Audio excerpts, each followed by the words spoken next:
안녕하세요. 반갑습니다. 김태호 목사입니다. 오늘은 노아 이야기를 여러분과 함께 나눠보겠습니다. 전체적인 구조는 인류의 탄생 이야기와 비슷합니다. 지난 시간에 혼돈 가운데서 하나님께서 천지를 창조하신 말씀을 우리가 보았죠. 그런데 인간으로 인하여서 죄가 시작되었고 또 그 죄의 결과로 이 세상이 다시금 혼돈스러운 세상으로 빠지게 되었다라는 내용까지 보았습니다.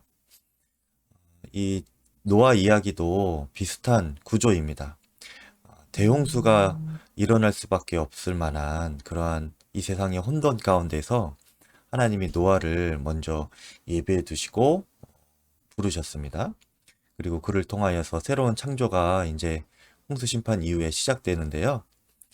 우리가 성경을 읽으면서 이제 노아에게 희망을 좀 걸어봐도 될까? 라고 생각할 때쯤에 또다시 죄가 시작됩니다. 노아가 포도주를 마시고 잠이 들었는데 둘째 아들 함이 그의 아버지 이 노아의 하체를 범하게 되죠. 그래서 그 결과로 함과 그의 후손이 저주를 받고 그의 형제들과의 관계도 갈라지게 됩니다. 마치 가인과 셋 자손이 분리되었던 것처럼 노아의 아들들도 선한 길과 악한 길로 분리되고 나눠지게 됩니다. 그러다가 결국 어떻게 됩니까? 가인과 셋 자손이 또 결국에는 서로 섞이고 혼합되었듯이 이 노아의 자손들도 함께 섞이게 되는데요. 악한 쪽으로 섞이게 됩니다. 그리고 그 정점이 되는 사건이 그 유명한 바벨탑 사건이죠. 이런 전체적인 이해를 가지고 우리가 이제 노아 이야기의 본문의 자세한 내용들을 한번 더 살펴보겠습니다. 하나님께서 왜 홍수를 일으키셨는지 먼저 한번 보겠습니다. 노아 시대의 홍수는 결코 한순간에 우연히 발생한 사건이 아닙니다. 거의 1000년 동안 이루어진 일인데요. 그 시작은 물론 아담과 하와의 불순종으로부터 시작을 합니다. 그리고 그것이 가인의 형제살해라는 구체적인 죄악으로 연결이 되지요. 이것은 하나님과의 관계를 파괴시키는 것이 되고 먼저는 그리고 사람과의 관계가 파괴되는 결과로 이어집니다. 이 죄악의 사이클이 한번 만들어지게 되는 것인데요. 이것이 세대와 세대를 거듭할수록 기형적으로 성장하게 됩니다. 그리고 급기야 이런 죄악의 사이클이 세상에 가득하게 되지요.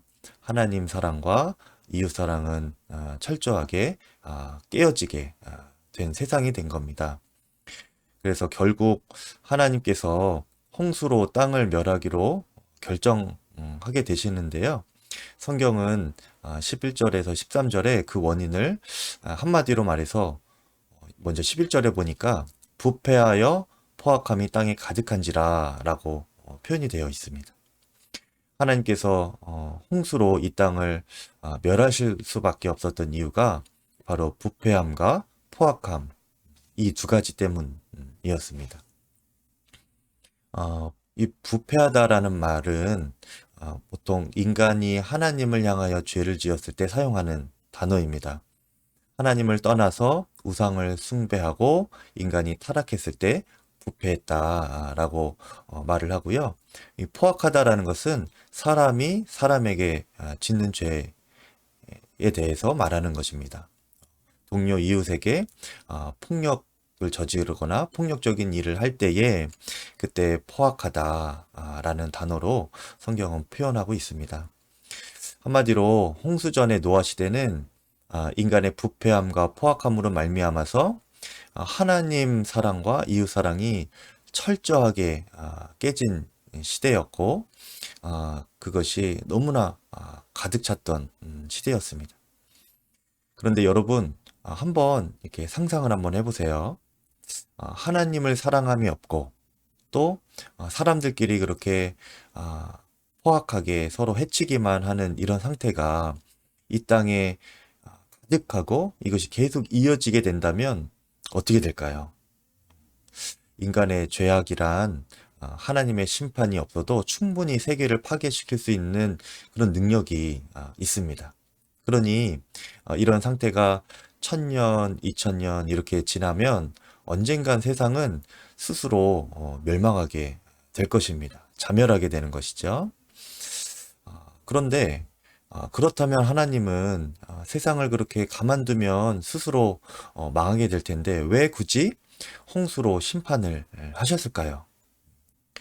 여기서 하나님의 사랑을 깊이 우리가 깨달을 수가 있습니다. 전체 인류를 향한 하나님의 눈으로 볼 때는 홍수는 최종 심판이 아니라 징계입니다. 그리고 그 징계는 새로운 시작과 기회를 인간에게 주시기 위한 하나님의 사랑인 것이죠. 그리고 그 기회를 이어나갈 희망의 씨앗으로 선택된 사람이 바로 노아인 것입니다. 그럼 하나님께서 노아가 어떤 사람이었길래 그렇게 선택하시고 새롭게 시작할 인류의 희망의 씨앗으로 여기셨는지 우리가 한번 더 살펴보도록 하겠습니다. 왜 노아인가? 인데요. 6장 8절 9절에 보니까 먼저 9절에 보면 노아는 당대에 의롭고 완전하고 하나님과 동행하는 삶을 살았다. 이렇게 표현하고 있습니다. 그런데 그 전에 8절에 보면 노아는 이미 하나님께 은혜를 입은 사람이었대요. 이 두 구절을 보면서 우리가 좀 알 수 있는 것은 노아가 참 특별했던 사람이다라는 것을 알 수 있습니다. 하나님의 은혜가 인간에게 주어졌을 때에 그것에 바르게 응답하는 사람이 있는가 하면 그대로 흘려보내는 사람이 있습니다. 그런데 이 노아는 그 하나님의 은혜에 대하여서 바르게 응답했던 사람이죠. 어떻게 응답했습니까? 의롭고 완전하고 하나님과 동행하는 삶을 노아가 살아갔던 것입니다. 여러분, 하나님과의 동행이라는 것을 제가 앞 시간 강의 때 에녹을 설명할 때 좀 언급을 드렸습니다. 하나님과 동행했다라는 것은 하나님께서 인간과 함께 걸은 것이다 라는 의미라기보다는 인간이 하나님과 함께 걸었다라는 뜻에 더 가깝다고 말씀을 드렸어요. 이것이 무슨 차이인가 하면 인간이 하나님께 맞춘다라는 뜻입니다. 하나님과 함께 걷기 위해서는 이렇게 하나님의 보폭을 맞추어야 하듯이 인간이 하나님의 뜻에 맞추어 순종하는 삶을 살았다. 이것을 하나님과 동행했다라고 표현한다는 거예요. 그래서 6장 22절 또 창세기 7장 5절 이렇게 계속 보면 노아가 그 하나님의 말씀에 다 준행하였다, 순종하였다, 이렇게 표현을 계속하고 있습니다. 한마디로 하나님께서 노아를 선택하신 이유가 무엇인가? 노아는 순종의 사람이었기 때문이다 라는 거예요. 그리고 하나님과 동행하는 사람이었기 때문에 노아가 그렇게 하나님께 선택되었던 것이죠. 그런데 우리가 생각해 보면 이렇게 하나님과 동행하고 순종하는 것이 너무나 당연한 이야기 아닙니까? 그런데 안타깝게도 그 시대에는 그렇게 하나님과 동행하며 순종한 사람이 노아 한 사람밖에 없었다는 것입니다. 그 정도로 그 시대의 죄악이 너무나 가득했다는 것을 우리가 볼 수 있다는 거예요. 그리고 한편으로는 우리에게 소망도 있습니다. 우리도 노아처럼 하나님의 은혜가 부어졌을 때에 그 은혜에 바르게 응답하며 감사함으로 하나님과 동행한다면 우리가 그 순종의 삶으로 말미암아서 하나님께서 새 시대를 열어 가실 때에 또 새 창조를 이루어 가실 때에 능히 쓰임 받을 수 있는 사람들이 될 것이라는 거예요. 여러분이 그 새 시대를 만드는 주역이 다 되시기를 축복합니다. 우리가 이 가운데 기억해야 될 것은 하나님의 구원의 역사가 언제나 하나님 주도 아래 이루어진다는 사실이에요. 하나님께서 먼저 베푸신 은혜에 대하여서 인간이 바르게 응답할 때 하나님의 구원 역사가 순탄하게 진행이 되는 것입니다. 우리가 해야 될 것은 주님께 순종하며 동행하는 것, 그것만 하면 되는 거예요. 그러면 이제 그런 구원의 여정에 들어가게 된 인간이 앞으로 무엇을 해야 하는 것인지 구원받은 인간의 사명에 대해서 한번 살펴보겠습니다. 8장 4절에 보니까 일곱째 달 곧 그 달 열일의 날에 방주가 아라랏산에 머물렀으며 라고 했습니다. 여기서 머물렀다라는 말의 히브리어 단어는 노흐입니다. 우리에게 조금 익숙한 단어이죠. 쉼과 휴식과 안식을 뜻하는 이 노아와 같은 어원이라고 합니다. 노흐, 노아, 발음도 같지요. 어원도 같고 또 뜻도 같습니다. 그래서 방주가 이 아라랏산 위에 머물렀다라는 구절을 우리가 읽을 때 성경은 제일 먼저 우리에게 안식일을 떠올리게 하는 것이죠. 그리고 이것은 동시에 방주에서 나온 노아가 가장 먼저 해야 할 일이 무엇인지 또 알려주는 역할을 하는 그런 표현이기도 합니다. 바로 안식일을 거룩하게 구별하는 것, 예배여야 한다는 메시지 있죠. 그럼 노아가 정말 그렇게 하는지 한번 볼까요? 8장 19절 20절에 보니까 방주에서 나왔더라. 노아가 여호와께 제단을 쌓고 라고 했죠.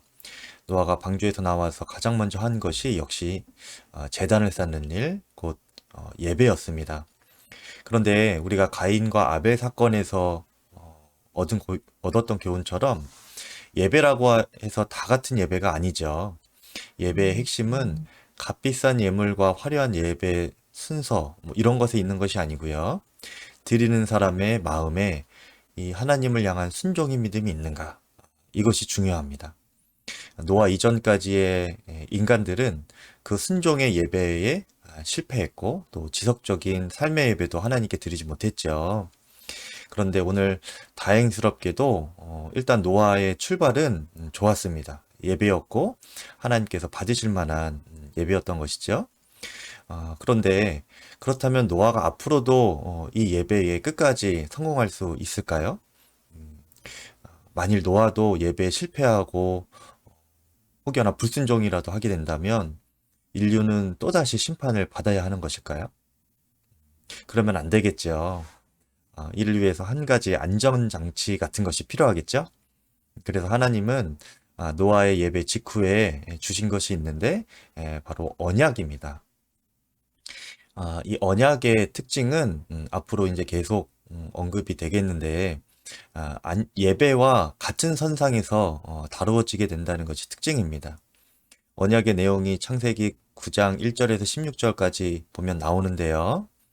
하나님께서 지키실 약속을 먼저 주십니다. 무지개를 언약의 증표로 주시면서 다시는 내가 홍수로 사람을 심판하는 홍수로 멸하는 심판은 없을 것이다, 이렇게 약속을 하시죠. 그리고 인간에게도 지킬 말씀을 주셨는데 이런 겁니다. 동물을 피째 먹지 말아라, 사람의 피를 흘리지 말아라, 이런 등등의 말씀이에요. 근데 여러분 한번 생각해 보세요. 하나님께서 이 언약을 어기실 일은 없겠죠. 하나님께서 언약을 지키실 것이라는 것은 우리가 의심할 여지가 없습니다. 그러니 하나님께서 주신 이 언약도 결국은 안식일 예배에서처럼 하나님 말씀에 대한 인간의 순종이 관건입니다.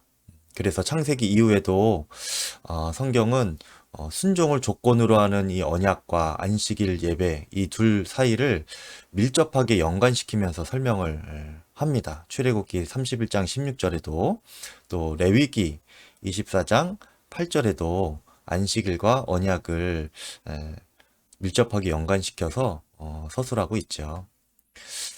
그런데 이 안식일 예배와는 다르게 언약만이 가지는 독특한 특징이 있습니다. 그것은 하나님께서 끝까지 붙들고 책임지신다라는 것입니다. 이것이 무슨 말이냐면요. 심지어 인간이 약속을 지키지 않는다 해도 이 언약은 깨지지 않습니다. 놀랍죠? 왜냐하면 하나님께서 붙들고 계시기 때문에 그렇습니다. 이것이 언약이에요. 예배는 하나님께서 인간에게 강요하시거나 억지로 순종을 요구하시지 않습니다. 하지만 언약은 달라요. 인간이 순종하지 못하고 또 실패한다 할지라도 이제는 하나님께서 끝까지 붙드시고 포기하지 않으시고 결국은 이 언약이 이루어지는 일에 하나님께서 친히 역사하실 것입니다. 대를 이어서라도 어떻게 해서라도 언약에 신실한 순종의 사람으로 하나님이 택하신 사람들을 그렇게 변화시켜 가신다는 거예요. 그리고 마침내는 구원에 합당한 하나님의 자녀가 되게 하실 것입니다. 그 일을 하나님께서 친히 또 전적으로 이루시겠다고 선언하는 것이 바로 이 언약에 담긴 의미입니다.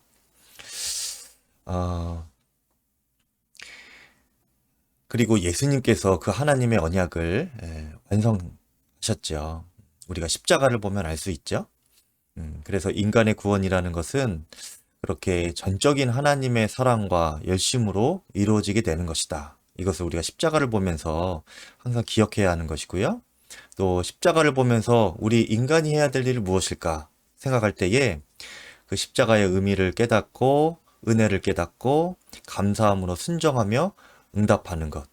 우리가 해야 할 일은 십자가 앞에 순종 뿐입니다. 그렇게 하시는 여러분 되시기를 축복합니다. 이제 아라랏산에 머물게 된 방주에서 나온 이 노아와 아들들, 이들에게는 이런 삶이 펼쳐지게 되는 것이죠. 하나님을 향한 온전한 예배와 언약을 신실하게 지켜야 하는 이 순종의 사명이 그들에게 주어졌습니다. 노아는 온전한 예배를 드리면서 첫 발걸음이 좋았습니다. 이제 끝까지 주님과 동행하는 그 발걸음을 묵묵히 걷기만 하면 되는 것인데요. 그런데 너무나 안타깝게도 또 어이없게도 그가 변질되어서 타락의 길을 걷게 됩니다. 노아와 포도나무 이야기인데 9장으로 넘어가겠습니다. 9장 21절 22절에 포도주를 마시고 취하여 그 장막 안에서 벌거벗은지라 가나안의 아버지 함이 그의 아버지 하체를 보고 밖으로 나가서 그의 두 형제들에게 알리매라고 되어 있습니다. 여기서 함이라는 노아의 둘째 아들이 등장을 하죠. 그가 아버지의 하체를 보았다고 합니다. 근데 이것이 무슨 뜻일까? 여러 해석이 있지만 우리가 성경으로 해석하는 것이 가장 바른 해석이겠죠. 그래서 레위기 20장을 좀 우리가 참고할 필요가 있습니다. 레위기 20장은 주로 근친상간에 관한 내용인데요. 레위기 20장 17절에 보면은 이 하체를 본다라는 말과 또 하체를 범했다라는 것이 동일한 의미입니다. 17절에 남자의 하체를 보면 이라고 되어 있죠. 그리고 하체를 범하였은즉 이라고 되어 있습니다. 그리고 이것은 아버지의 아내와 근친상간을 뜻할 때 사용되는 표현이기도 해요. 그래서 레위기 18장 17절에 보면 어머니의 하체는 곧 내 아버지의 하체이니 라고 되었죠. 그러니까 너는 범하지 말아라 말하고 있습니다. 그러니까 함이 지금 아버지의 하체를 보았다라는 것은 근친상간을 의미하는 것이기도 하고요. 또 한 가지는 당시에 가나안 이방 종교 제사 때나 볼 수 있는 그런 타락한 행동들이었기 때문에 신앙의 변질로도 볼 수가 있는 것입니다. 함이 이 두 가지 죄를 아버지의 하체를 봄으로 말미암아 범했다는 거예요. 그리고 이 일에 노아도 책임이 없다고 말할 수는 없습니다.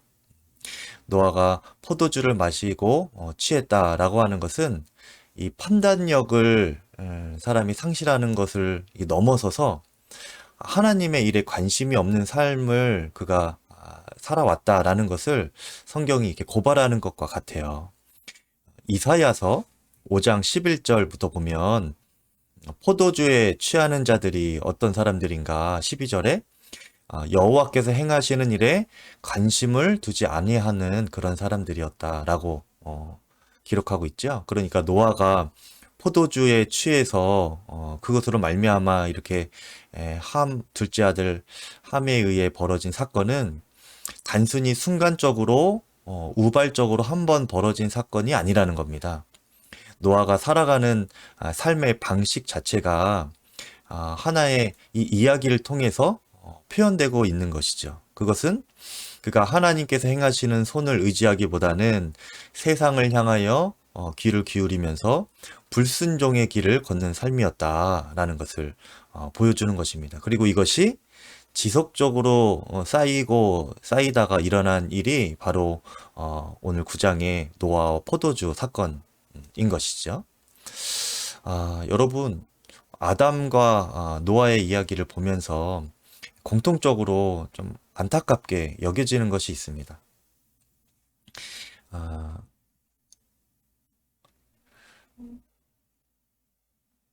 그것은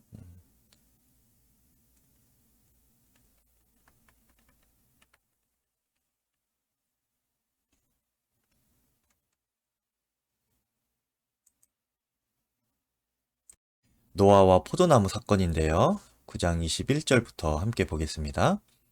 포도주를 마시고 취하여 그 장막 안에서 벌거벗은지라 가나안의 아버지 함이 그의 아버지의 하체를 보고 밖으로 나가서 그의 두 형제에게 알림해라고 되어 있죠.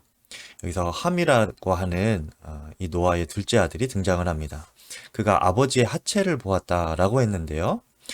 이것에 여러 해석이 있지만 우리가 성경을 성경으로 해석하는 것이 가장 적절한 해석이 되겠지요. 그래서 먼저 레위기 20장을 보겠습니다. 20장은 주로 근친상간에 관한 내용인데요.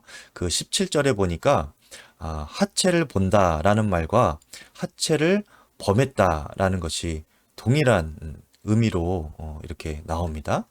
그리고 이것이 아버지의 아내와 근친상간을 뜻할 때 사용되는 표현이라는 것을 레위기 18장 7절에 보면 우리가 알 수 있습니다. 내 어머니의 하체는 곧 아버지의 하체이니라고 되어 있죠. 그러니까 이 함이 아버지의 하체를 보았다라는 것은 어떤 근친상간의 죄를 지었다는 것과 맥을 같이 하는 의미가 되는 것입니다. 뿐만 아니라 이 아버지의 하체를 보았다는 것도 이런 근친상간 관련한 이런 성적인 문란한 죄는 당시에 가나안 이방 종교 제사 때나 볼 수 있는 타락한 행동들이었기 때문에 이러한 일을 행했다는 것은 신앙의 변절 또 타락과도 같은 일이 되는 것이죠. 그래서 하체를 보았다라는 것은 근친상간의 죄, 또 이방 종교로의 신앙의 변절, 이런 죄를 의미하는 것이라고 이해하면 되겠습니다. 그런데 이 일에 함만 둘째 아들 함에게만 잘못이 있는 것이 아니에요. 노아에게도 책임이 없다고 할 수는 없습니다. 노아가 포도주를 마시고 취했다라고 했는데요. 이것은 판단력을 상실하는 것을 넘어서서 하나님의 일에 그가 관심이 없는 삶을 살았다라는 것을 성경이 고발하는 것과 같습니다. 이사야서를 한번 볼까요? 5장 11절 12절에 보면 포도주에 취하는 자들이 12절에 여호와께서 행하시는 일에 관심을 두지 않는 그런 사람들이다라고 이렇게 설명하고 있습니다. 그러니까 노아가 이렇게 포도주에 취해서 함이 그의 하체를 범한 이런 일련의 사건들은 단순히 순간적으로 한번 벌어진 사건이 아닙니다. 노아가 살아가는 삶의 방식을 하나의 이야기를 통하여서 지금 표현하고 있는 것이라고 할 수 있는데요. 그것은 그가 하나님께서 행하시는 그런 손을 의지하기보다는 또 여호와께서 행하시는 일에 관심을 두기보다는 세상을 향하여 귀를 기울이고 또 불순종의 길을 걷는 삶이었다라는 것을 보여주는 것이고요. 그리고 이것이 지속적으로 쌓여서 일어난 일이 바로 노아와 포도주 사건이다라는 것입니다. 여러분, 우리가 이 말씀을 보면서 참으로 안타까운 것이 있어요. 아담의 때, 또 아담의 930년의 인생을 요약하는 사건이 선악과 사건이었죠. 그리고 노아의 350년 인생을 요약하는 한 가지 사건이 바로 이 포도주 사건이라는 것입니다. 아담 이후에 새로운 기회를 부여받은 인간이 또다시 아담이 저지른 죄의 길로 빠지면서 그 기회를 실패로 마감하는 이 두 번째 타락이 벌어진 안타까운 대목인 것이죠. 그리고 이 일의 결과가 그 후손들에게도 자손들에게도 이어지게 됩니다. 함과 그의 후손인 가나안 민족이 저주를 받게 되고요. 이 저주는 그 형제들 사이를 갈라지게 만듭니다.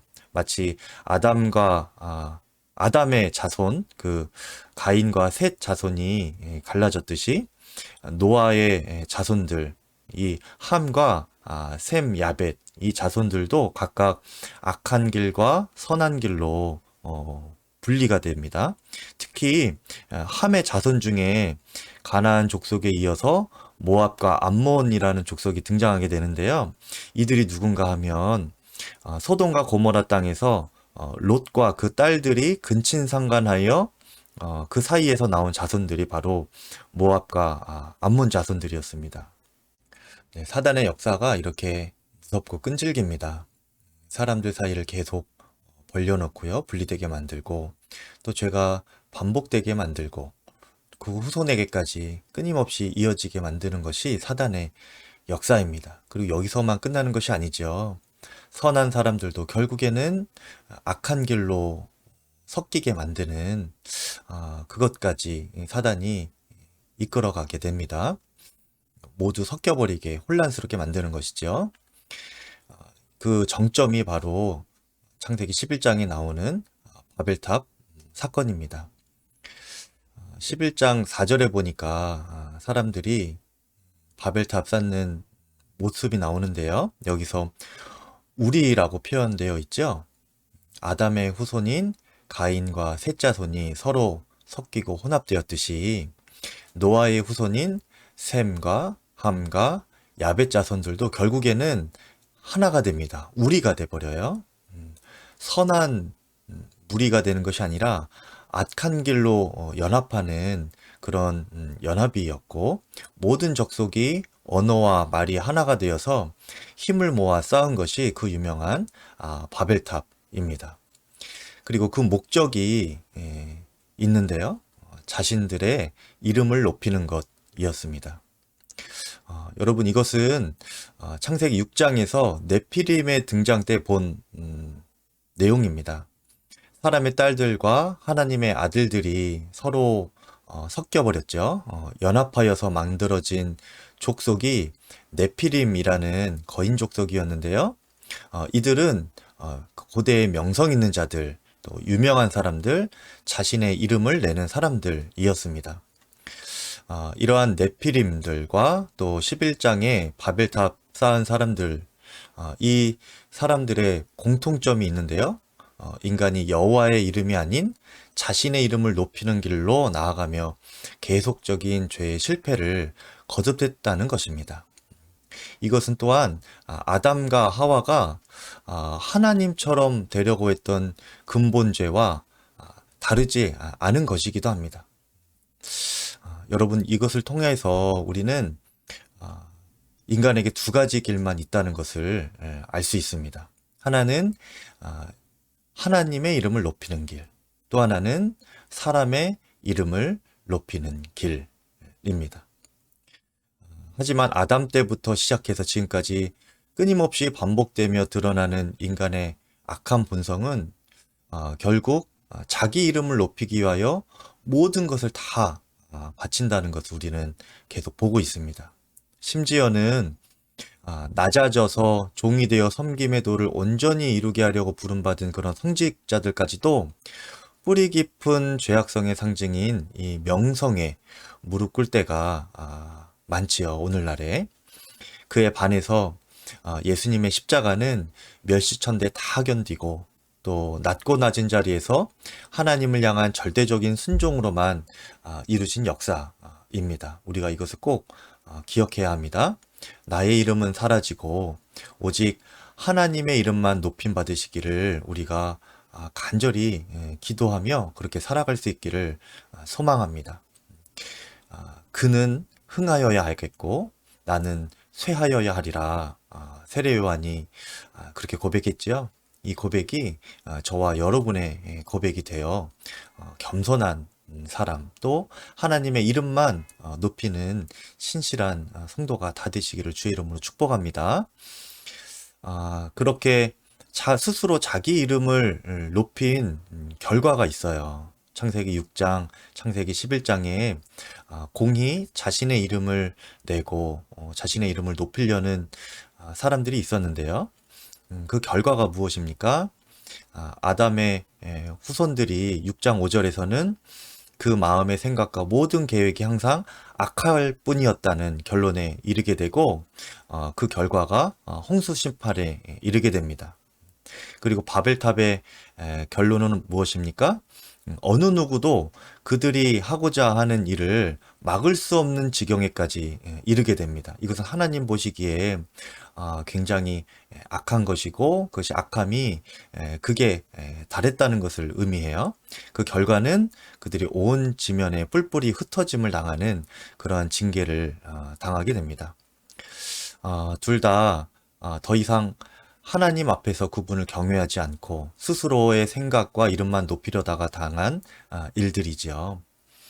이렇게 제2의 아담으로서의 회복의 사명을 부여받았던 이 노아 또한 희망의 눈 문턱에서 지금 무너지고 말았습니다. 그 후손들이 바벨탑을 쌓음으로써 그 희망이 종식되었죠. 처음에는 의인으로 평가받으면서 화려했던 믿음의 사람 노아였지만 그 처음에 쌓았던 예배의 제단은 어느덧 사라지고 그 마지막은 그 결론은 스스로 자신의 이름만을 높이려는 인간의 야망을 아주 극명하게 보여주는 바벨탑만 남게 되었습니다. 바벨탑의 그 흔적만 남게 되었겠네요. 여러분 우리가 여기서 한 가지 하지만 구분해야 될 점이 있습니다. 하나님께서는 인간의 이름을 즉 인간의 명성을 아예 없애버리려는 의도는 아니십니다. 하나님의 원래 계획이 있는데요. 하나님은 인간을 자신의 형상으로 이렇게 만드실 때에 우리를 하나님의 동역자로 부르셨고 또 모든 피조물을 다스리는 권한을 우리에게 맡기셨습니다. 그렇게 하나님의 동역자로 부르시고 하나님과 같은 명성을 가지기를 하나님은 원하셨던 거예요. 그것이 하나님의 계획이었습니다. 그래서 하나님은 끊임없이 스스로 자기 이름을 높이려는 사람들의 틈바구니 속에서도 하나님께서 선택하셔서 높여주시는 그런 사람의 계보를 이어가시는데 그가 바로 노아의 첫째 아들 셈입니다. 이 셈이라는 히브리어의 뜻이 그 안에 이름이라는 뜻이 담겨져 있대요. 그래서 창세기 11장 10절에서 27절까지는 셈의 족보가 나오고 그 셈의 족보 속에서 이제 하나님께서 붙들고 일으키실 만한 그 믿음의 사람, 하나님께서 높이실 만한 그런 위대한 믿음의 사람이 등장하게 되는데 그가 바로 아브람입니다. 창세기 11장 26절에 데라는 70세에 아브람과 나홀과 하란을 낳았더라. 네, 이제 다음 시간에는 너무도 중요한 인물이죠. 이 믿음의 조상 아브라함에 대해서 우리가 함께 공부하고 성경을 읽어가겠습니다. 네, 긴 시간 강의 들어줘서 감사합니다. 성경 꼭 읽으시고 또 필사도 해보시고요. 필사가 너무 어려우신 분들은 그 한 장 한 장 읽을 때마다 은혜가 되는 구절들을 밑줄 쳐 보시고 그 밑줄 친 은혜의 구절들을 필사로 그렇게 기록해 보시는 것도 한 가지 방법이 되겠습니다. 여러분 창세기 많이 읽으시고 하나님께서 여러분을 향한 계획이 무엇인지 더욱더 하나님의 음성을 직접 듣는 귀하고 복된 시간 보내시기를 간절히 축복합니다. 네, 감사합니다.